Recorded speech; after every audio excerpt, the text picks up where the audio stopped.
Hello everyone, स्वागत है आप सभी का सीटीएच एजुकेशन में।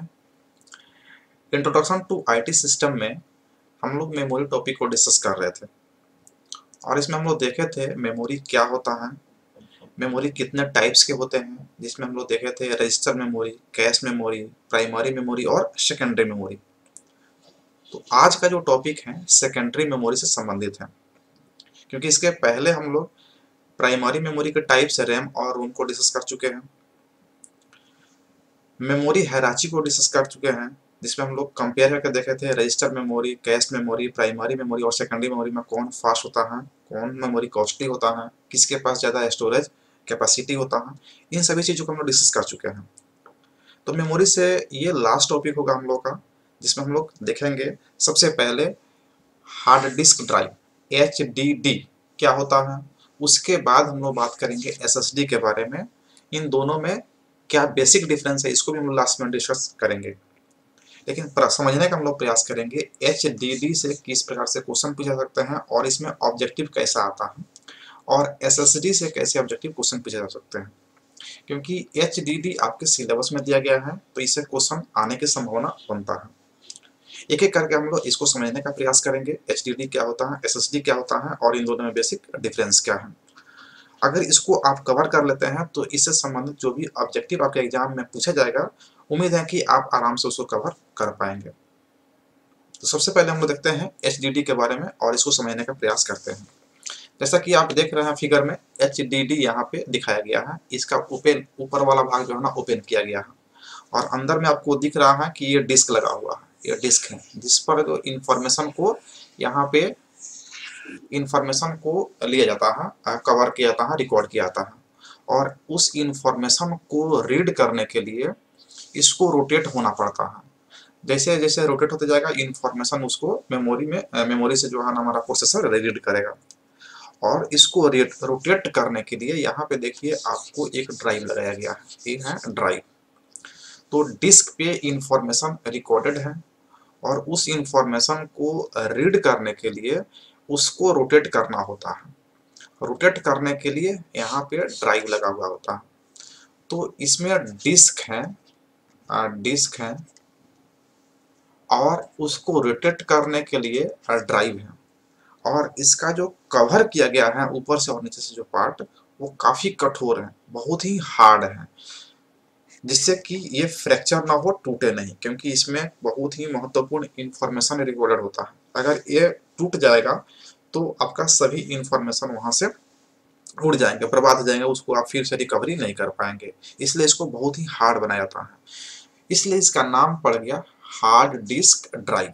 हार्ड डिस्क ड्राइव, इसमें डिस्क है जिसपे इंफॉर्मेशन रिकॉर्ड किया गया है, उसको रीड करने के लिए उसको रोटेट करना पड़ता है, जिसके लिए ड्राइव लगाया गया है और उसको कवर किया गया है बहुत ही हार्ड मटेरियल से, इसलिए इसका नाम पड़ गया हार्ड डिस्क ड्राइव। तो HDD का फुल फॉर्म अगर आपको एग्जाम में पूछा जाता है तो हार्ड डिस्क ड्राइव आप याद रखेंगे, हार्ड डिस्क ड्राइव। जैसा कि इसको कवर किया गया है तो देखिए काफी हार्ड मटेरियल होता है, जिससे जल्दी टूटे नहीं, बहुत ही मुश्किल होता है इसको तोड़ना। तो इस तरह का जो है इसका फुल फॉर्म हो गया हार्ड डिस्क ड्राइव। तो हार्ड डिस्क ड्राइव इसका फुल फॉर्म आपको याद रहेगा। ऐसा भी क्वेश्चन पूछा जा सकता है कि HDD में लास्ट वाले डी का मीनिंग क्या है। HDD में लास्ट वाले डी का मीनिंग क्या है, डिस्क है या ड्राइव है। तो लास्ट वाले डी का मीनिंग क्या है, ड्राइव है। तो इससे भी आप इसको अच्छे से ध्यान में रखेंगे। अब इसके हम लोग डिफिनेशन की बात करते हैं। अगर पूछा था एग्जाम में कि HDD को डिफाइन कीजिए तो कैसे हम इसको लिखेंगे। सबसे पहला पॉइंट इसका हो जाएगा कि HDD का फुल फॉर्म होता है हार्ड डिस्क ड्राइव, जैसा कि हम लोग अभी फिगर के थ्रू समझे। ऐसा कवर किया हुआ फिगर आपको दिख रहा है। यह इमेज से आपको माइंड में रखना है कि HDD किस प्रकार का होता है। नेक्स्ट पॉइंट इसमें है, it is a storage device that stores all types of data permanently.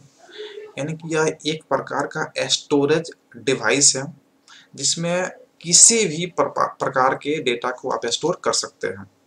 इसमें आप सॉफ्टवेयर को स्टोर कर सकते हैं, किसी एप्लीकेशन को स्टोर कर सकते हैं, डेटा को स्टोर कर सकते हैं, फोटो स्टोर कर सकते हैं, वीडियो स्टोर कर सकते हैं, यानी कि किसी भी प्रकार के डेटा को आप इसमें स्टोर कर सकते हैं और परमानेंटली स्टोर करने के लिए बनाते हैं सेकेंडरी मेमोरी है। तो ये सेकेंडरी मेमोरी का एक टाइप है, और जो भी मेमोरी परमानेंटली डेटा को स्टोर करता है उसको बोलते हैं non volatile memory.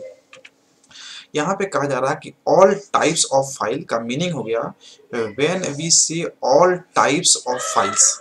All types में क्या हो गया, we mean the essential operating system. Essential operating system को आप इसमें रख सकते हैं, क्योंकि ऑपरेटिंग सिस्टम ही है जो आपके सिस्टम को ऑपरेट करता है, आपको एक्सक्यूशन के लिए अलाउ करता है। अगर ऑपरेटिंग सिस्टम नहीं है तो आपका सिस्टम स्टार्ट ही नहीं होगा। तो इसेंशियली जो ऑपरेटिंग सिस्टम है इसको आप इसमें रख सकते हैं। एप्लीकेशन रिलेटेड फाइल्स, एप्लीकेशन से संबंधित जो भी फाइल्स है उसको भी आप इसमें रख सकते हैं। अपना पर्सनल फाइल्स भी आप इसमें रख सकते हैं, जैसे मूवी हो गया, फोटो हो गया, म्यूजिक हो गया, या कोई टेक्स्ट फाइल्स हो गया, आप इसमें आसानी से स्टोर करके रख सकते हैं परमानेंट बेसिस पे। तब तक इसमें से डिलीट नहीं होगा जब तक कि आप खुद उसे डिलीट ना कर दें। नेक्स्ट पॉइंट है, this type of permanent storage is also known as non volatile memory. अगर इस तरह का कोई भी मेमोरी है जो परमानेंट डेटा को स्टोर करता है उसको बोलते हैं non volatile memory. Non volatile memory का मीनिंग हो गया है कि आप उसमें डेटा को एक बार सेव कर दिए तो आपका सिस्टम ऑफ हो या ऑन हो उसे कोई फर्क नहीं पड़ता है, डेटा आपका एज इट इज उसमें रहेगा, उसमें से खराब नहीं होगा। नेक्स्ट पॉइंट है, it is installed internally in our computer system. आपके कंप्यूटर सिस्टम में जो है ना इंटरनली इंस्टॉल्ड रहता है, which is connected directly to the disk controller of motherboard. ये मदरबोर्ड के जो डिस्क कंट्रोलर है उससे डायरेक्टली अटैच रहता है, डायरेक्टली कनेक्टेड रहता है हमारा hard disk drive. Last point है, the HDD was introduced in the year 1956 by IBM। IBM के एक साइंटिस्ट थे रेनॉल्ड, उनके द्वारा 1956 में पहली बार HDD को इंट्रोड्यूस किया गया, और उस समय जो HDD आता था वो पाटा टेक्नोलॉजी पे आता था, पाटा टेक्नोलॉजी पे, और उस समय काफ़ी स्लो चलता था, बहुत ज़्यादा इसका यूज नहीं होता था। उस समय जो है ना इसका 133 MB पर सेकेंड जो है ना इसका स्पीड था, तो बहुत कम स्पीड था आज के रेस्पेक्ट में। अब इसमें जो कुछ पॉइंट्स देखें इसको आप समराइज कर सकते हैं एग्जाम पॉइंट ऑफ व्यू से। कैसे आप देखेंगे इसको समराइज करके, तो देखिए सबसे पहला इसमें पॉइंट हो गया कि इसका फुल फॉर्म आप याद रखेंगे, हार्ड डिस्क ड्राइव होता है। ये ऑल टाइप्स के फाइल्स को परमानेंटली स्टोर करता है। ऑल टाइप्स के फाइल्स का मतलब हो गया आप ऑपरेटिंग सिस्टम भी रख सकते हैं, एप्लीकेशन रिलेटेड फाइल्स भी रख सकते हैं, और अपना पर्सनल फाइल्स भी रख सकते हैं, जिसमें movie, audio, video, text file सब कुछ रख सकते हैं। इसको नॉन वोलाटाइल मेमोरी के नाम से जानाता है, क्योंकि ये परमानेंट स्टोर करता है डेटा को। ये मदरबोर्ड पे जो है रहता है, और मदरबोर्ड के डिस्क कंट्रोलर से जो है ना डायरेक्टली अटैच रहता है, और कंप्यूटर के इंटरनल पार्ट में इंस्टॉल होता है। अब हार्ड डिस्क ड्राइव जो होता है ना दोनों होता है, इंटरनल भी होता है और एक्सटर्नल भी होता है। अगर हमें कुछ डेटा को रखना है स्टोर करके तो उसको हम लोग एक्सटर्नल ड्राइव में रख सकते हैं, और उसको कहीं भी एक जगह से दूसरी जगह लेके जा सकते हैं या रूम में रख सकते हैं। इंटरनल जो होता है वो आपके CPU में इंस्टॉल होता है पहले से। तो ये कुछ पॉइंट्स हो गया HDD के बारे में, जिसको आप एग्जाम पॉइंट ऑफ व्यू से ध्यान में रखेंगे तो आपका क्वेश्चन जो है आसानी से बन जाएगा। नेक्स्ट है, on the basis of technology we can classify hard drive into 3 types. Technology के आधार पे जो हार्ड ड्राइव है उसको 3 टाइप्स में डिवाइड कर सकते हैं हम लोग, और वो टेक्नोलॉजी है सबसे पहले जब हम डिस्कस किए पाटा टेक्नोलॉजी। पाटा का फुल फॉर्म आप याद रखेंगे, parallel advance technology attachment. Parallel advance technology attachment ये बहुत ही पुराना ओल्ड टेक्नोलॉजी है, जिसके आधार पे स्टार्टिंग में HDD बनाया जाता था, और इस समय जो है ना पाटा टेक्नोलॉजी का जो स्पीड था 133 MB पर सेकेंड स्पीड था, तो बहुत कम स्पीड था। उसके बाद डेवलप हुआ साटा टेक्नोलॉजी, साटा। तो साटा का अगर इसको कहें तो ये मोस्ट इम्पोर्टेंट है फुल फॉर्म पूछने के लिए, साटा टेक्नोलॉजी, क्योंकि इसी टेक्नोलॉजी का आजकल हम लोग मोस्ट पॉपुलर यूज कर रहा है। और इसका फुल फॉर्म होता है सीरियल, ए से हो गया एडवांस, टी से टेक्नोलॉजी, एंड ए से attachment. Serial advance technology attachment, और ये काफ़ी फास्ट होता है, और इसका स्पीड लगभग 6 GB पर 6 GB/सेकंड, 6 bps होता है। यानी कि 1 सेकंड में ये 6 GB डाटा को ट्रांसफर कर सकता है, जबकि पाटा टेक्नोलॉजी था वो मात्र 133 MB ट्रांसफर कर रहा था 1 सेकंड में। और जो लास्ट टेक्नोलॉजी है उसको बोलते हैं एनवीएम ड्राइव्स टेक्नोलॉजी। एनवीएम का फुल फॉर्म होता है non volatile memory. Non volatile memory ये काफ़ी कॉस्टली आता है, बहुत ही कॉस्टली। अगर आपको बजट के अंदर रहना है, अगर बजट है कोई भी आपको इशू नहीं है, तो आप एनवीएम टेक्नोलॉजी के साथ जा सकते हैं, ये बहुत ही फास्ट होता है। अदरवाइज आप सीरियल जो है ना, साटा टेक्नोलॉजी आपके सिस्टम में आता है, आप उसके साथ यूज कर सकते हैं अपने सिस्टम को। तो ये 3 टाइप्स का हो गया। यहाँ पे मेरा मेन मकसद था आपको फुल फॉर्म बताने का, पाटा, साटा और एनवीएम का। तो आप इसको जो है देख सकते हैं, जहाँ पे बोथ एचडीडी और एसएसडी जो होता है ना, साटा इंटरफेस पे है, और एनवीएम ड्राइव्स जो है ना, यूजिंग जो है ना पीसीआई इंटरफेस को यूज करता है। अब पाटा का फुल फॉर्म यहाँ पे दिया हुआ है पैरेलल एडवांस टेक्नोलॉजी अटैचमेंट, और साटा का फुल फॉर्म एडवांस टेक्नोलॉजी, और यहाँ पे जो होता है आपका सीरियल हो जाएगा, सीरियल एडवांस टेक्नोलॉजी अटैचमेंट। तो यहाँ पे छूट गया है, यहाँ पे सीरियल जो है ना आप अटैच कर लेंगे, सीरियल एडवांस टेक्नोलॉजी अटैचमेंट। तो ये पाटा और साटा का फुल फॉर्म आप याद रखेंगे। नेक्स्ट हम देखेंगे, देखिए यहाँ पे साटा का जो है ना एचडीडी दिया गया है, और ये साटा का एसएसडी दिया हुआ है। दोनों में फर्क इतना ही होता है कि इसमें डिस्क होता है जिसको रोटेट करने के लिए ड्राइव लगा हुआ था, तो इसमें मूविंग पार्ट हो गया, जबकि आपका एसएसडी है इसमें कोई भी मूविंग पार्ट नहीं होता है। इसमें कोई मूविंग पार्ट होता है, इसलिए ज़्यादा फास्ट काम करता है और बैटरी बैकअप भी कम लेता है। नेक्स्ट हम लोग डिस्कस करते हैं एसएसडी के बारे में। एसएसडी इसका फुल फॉर्म होता है solid state drive. Solid state drive, जैसा कि आप फिगर में यहाँ पे देख रहे हैं, बहुत ही कॉम्पैक्ट होता है, कम्प्रेस होता है, साइज में छोटा होता है विथ रेस्पेक्ट टू एचडीडी। जैसा कि आप देख रहे हैं यहाँ पे 240 GB का जो है ना एसएसडी दिया हुआ है, और इस साटा टेक्नोलॉजी पे है, और साटा का फुल फॉर्म अभी आप देख चुके हैं। नेक्स्ट पॉइंट इसमें देखें, it is a new generation of storage device. HDD के बाद एक्चुअल में आया तो बहुत पहले है, लेकिन 1990 के बाद जो है ना ये यूज होना शुरू हुआ, क्योंकि थोड़ा सा कॉस्टली था। 1990 के बाद डेवलपमेंट हुआ और इसका भी कॉस्ट बहुत ही नीचे आ गया, क्योंकि बहुत सारा कंपनी जो इसे डेवलप करना शुरू कर दिया। तो जब इसका कॉस्ट नीचे आया, गिर गया, उसके बाद जो है ना ये पॉपुलर यूज में आ गया। अदरवाइज पहले बहुत कॉस्टली था, तो यूज में बहुत कम था। मेन मुख्य रूप से कंपनियां यूज करती थी, आम जनता यूज नहीं कर पाते थे साटा टेक्नोलॉजी का और एसएसडी का। आजकल जो है ना मैक्सिमम कंप्यूटर में एसएसडी आ रहा है। नेक्स्ट पॉइंट है, SSD use simple memory chip NAND flash memory. ये नैंड फ्लैश मेमोरी को यूज करता है which has no moving parts and has minimum access time. NAND flash memory use करने से इससे फायदा क्या है कि इसमें कोई भी मूविंग पार्ट्स नहीं है, कोई भी मूविंग पार्ट्स नहीं है, और ये इसका एक्सेस टाइम बहुत ही मिनिमम है। एक्सेस टाइम का मतलब हो गया मेमोरी से डेटा को रीड करना। तो मेमोरी से डेटा को जितना टाइम लगता है रीड करने में प्रोसेसर को, उसी को बोलते हैं एक्सेस टाइम। और इससे प्रोसेसर जो है ना मेमोरी से डेटा को बहुत जल्दी रीड कर लेता है, जबकि एचडीडी में टाइम लगता है थोड़ा सा इसके रेस्पेक्ट में। नेक्स्ट पॉइंट है, एसएसडी एक्सेस टाइम आर दस मेजर्ड इन नैनो सेकंड। इसका टाइम जो होता है ना एक्सेस टाइम मेजर किया जाता है नैनो सेकंड में। Upgrading to an SSD is one of the best way to speed of your computer. अगर आप अपने कंप्यूटर को के स्पीड को बढ़ाना चाहते हैं, इंक्रीज करना चाहते हैं, तो आप उसको एसएसडी के थ्रू अपग्रेड कर सकते हैं। ये बेस्ट मेथड है आपके सिस्टम के स्पीड को इंक्रीज करने का। नेक्स्ट लास्ट पॉइंट है, SSD is faster and costlier then HDD।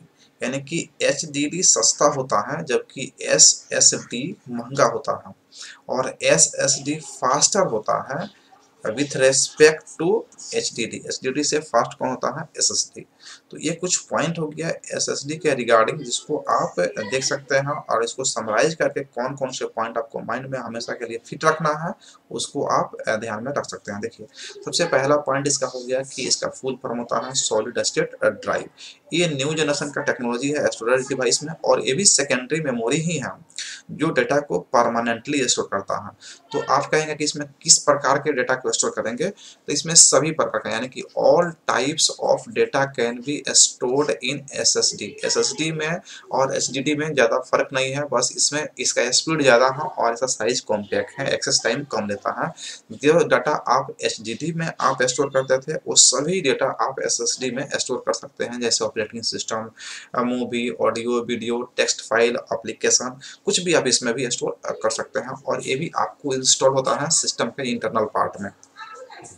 तो यहाँ पे क्या हो गया कि ये नैंड फ्लैश मेमोरी का यूज करता है, जिसमें इसमें कोई भी मूविंग पार्ट्स नहीं होता है और एक्सेस टाइम इसका मिनिमम हो जाता है और इसका स्पीड जो होता है नैनो सेकेंड में मेजर किया जाता है। एसएसडी को अगर आप अपग्रेड करते हैं अपने सिस्टम को तो एसएसडी बेस्ट वे हो सकता है आपके सिस्टम के स्पीड को बढ़ाने के लिए, और ये महंगा होता है और फास्ट होता है एचडीडी के रेस्पेक्ट में। तो इतना पॉइंट आप याद रखेंगे तो आपका ऑब्जेक्टिव भी कंप्लीट यहाँ से पकड़ में आ जाएगा। अब लास्ट में देखते हैं कि इन दोनों में बेसिक डिफरेंस क्या है। तो डिफरेंस हम देखेंगे, लेफ्ट साइड में हम लोग यहाँ पे रखे हैं एचडीडी को और राइट साइड में आपको दिखाया जा रहा है एसएसडी को। यहाँ पे एसएसडी, तो एसएसडी और एचडीडी में बेसिक क्या डिफरेंस है। तो पहला डिफरेंस तो ये हो गया आपका कि reading and writing of the data is longer, यानी कि डेटा को अगर एचडीडी से आप रीड करते हैं तो उसको रीडिंग करने में और राइटिंग करने में समय लगता है विथ रेस्पेक्ट टू एसएसडी। वैसे तो एचडीडी बहुत फास्ट होता है, लेकिन अगर एसएसडी से आप कंपेयर करते हैं तो उसके रेस्पेक्ट में इसको टाइम थोड़ा सा ज़्यादा लगता है, जबकि reading and writing the data is shorter, और कम समय लगता है किसको, एसएसडी को। किसके रेस्पेक्ट में, तो एचडीडी के रेस्पेक्ट में, क्योंकि अगर एनवीएम टेक्नोलॉजी की बात करेंगे तो एनवीएम से भी ज़्यादा टाइम लेता है कौन, एसएसडी। इन दोनों में कंपेयर कर रहे हैं तो एसएसडी कम समय लेता है और एचडीडी ज़्यादा समय लेता है। एचडीडी में डाटा का ट्रांसफर सीक्वेंशियल होता है, जबकि एसएसडी में सीक्वेंशियल नहीं होता है। एचडीडी का जो साइज होता है, साइज ये थोड़ा सा लार्ज होता है, जबकि उसको कॉम्पैक्ट बनाया गया है एसएसडी को। एसएसडी को क्या बनाया गया है, कॉम्पैक्ट बनाया, यानी कि छोटा साइज होता है एचडीडी के रेस्पेक्ट में, जिससे कि आपका कंप्यूटर का साइज बहुत ही पतला और छोटा हो सकता है आपके लैपटॉप का। नेक्स्ट पॉइंट में कहा जा रहा है कि एचडीडी इज चीपर। एचडीडी क्या हो गया, सस्ता होता है विथ रेस्पेक्ट टू एसएसडी, और SSD is more expensive with respect to HDD. चूंकि हम लोग इन दोनों में कंपेयर कर रहे हैं इसलिए यहाँ पे ध्यान रखेंगे। एसएसडी क्या होता है, महंगा होता है एचडीडी के रेस्पेक्ट में। नेक्स्ट पॉइंट कह रहा है कि इट रिक्वायर्स मोर पावर। इसको मोर पावर चाहिए, क्यों चाहिए, keep all the parts moving, क्योंकि इसका पार्ट्स को मूव करवाना है, डिस्क को मूव करवाना है, जिससे डेटा को रीड किया जा सके। जबकि इसको लेस पावर चाहिए, कम पावर चाहिए, किसको, एसएसडी को, विथ रेस्पेक्ट टू एचडीडी। क्यों, क्योंकि इसमें कोई भी मूविंग पार्ट्स नहीं है। एंड नेक्स्ट पॉइंट है the average boot time is 30 to 40 second. 30 से 40 सेकेंड एवरेज बूट टाइम है किसका, एचडीडी का। और इसका जो बूट टाइम देखेंगे आप एसएसडी का तो आप देख रहे हैं 10 से 13 सेकंड। तो बहुत ही डिफरेंस आ रहा है, यानी कि बूट टाइम का मतलब है सिस्टम को स्टार्ट होने में जो टाइम लगता है, तो स्टार्ट होने में टाइम लगता है। अगर आपका ऑपरेटिंग सिस्टम एसएसडी में रखा हुआ है तो 10 सेकंड में एवरेजली 10 से 13 सेकंड में स्टार्ट हो जाएगा सिस्टम और रेडी हो जाएगा आपको काम करने के लिए। जबकि अगर एचडीडी आप यूज कर रहे हैं तो 30 से 40 सेकंड एवरेज लगता है सिस्टम को स्टार्ट होने में। Last point, the file opening speed is slightly slower. जो फाइल को ओपन हम लोग करते हैं डबल क्लिक करके या राइट क्लिक करके ओपन पे क्लिक करते हैं तो उसमें जो है ना इसका स्लोअर स्पीड है ओपन होने का, जबकि उससे 30% फास्टर कौन है, एसएसडी है। तो आपको ये कॉन्सेप्ट क्लियर हो गया होगा और माइंड में फिट हो गया कि एचडीडी और एसएसडी में क्या बेसिक डिफरेंस है। तो अगर आप सिर्फ ये लास्ट पेज को आप ध्यान में रखते हैं तो आप आसानी से जो है ना एग्जाम में आंसर कर पाएंगे कि एचडीडी क्या होता है, एसएसडी क्या होता है। पहले इसका फुल फॉर्म लिखेंगे, एसएसडी का फुल फॉर्म लिखेंगे, उसके बाद में सभी प्रकार के डेटा को एचडीडी में स्टोर कर सकते हैं और एसएसडी में भी स्टोर कर सकते हैं। रीडिंग एंड राइटिंग टाइम इसमें थोड़ा सा ज़्यादा लगता है और इसमें कम लगता है। ये सीक्वेंशियल रीडिंग करता है डाटा का, ये नहीं करता सीक्वेंशियल। ये लार्ज होता है और ये कॉम्पैक्ट होता है साइज में। ये सस्ता होता है और ये महंगा होता है। इसको ज़्यादा पावर चाहिए क्योंकि उसको पार्ट को मूव करवाना है, इसमें बहुत कम पावर चाहिए। इसका जो बूटिंग टाइम होता है स्टार्ट होने का 30 से 40 सेकंड एवरेज है, इसका 10 से 13 सेकंड एवरेज है। और इसका जो फाइल का ओपनिंग समय थोड़ा सा ज़्यादा होता है और उसके रेस्पेक्ट में 30% ज़्यादा फास्ट होता है हमारा एसएसडी। तो अगर लास्ट पेज को आप इसको ध्यान में रखते हैं तो यहाँ से आप ऑब्जेक्टिव भी कवर कर लेंगे और दोनों का डिफिनेशन भी कवर कर लेंगे, और आप फिगर के माध्यम से दोनों को समझ चुके हैं कि एचडीडी और एसएसडी में क्या बेसिक डिफरेंस है। तो उम्मीद है कि आपको ये कॉन्सेप्ट माइंड में फिट हो गया होगा और आप एग्जाम में अगर पूछा था तो अच्छा आंसर इसका कर पाएंगे। तो मिलते हैं फिर से नेक्स्ट वीडियो में, तब तक के लिए धन्यवाद अंत तक वीडियो देखने के लिए।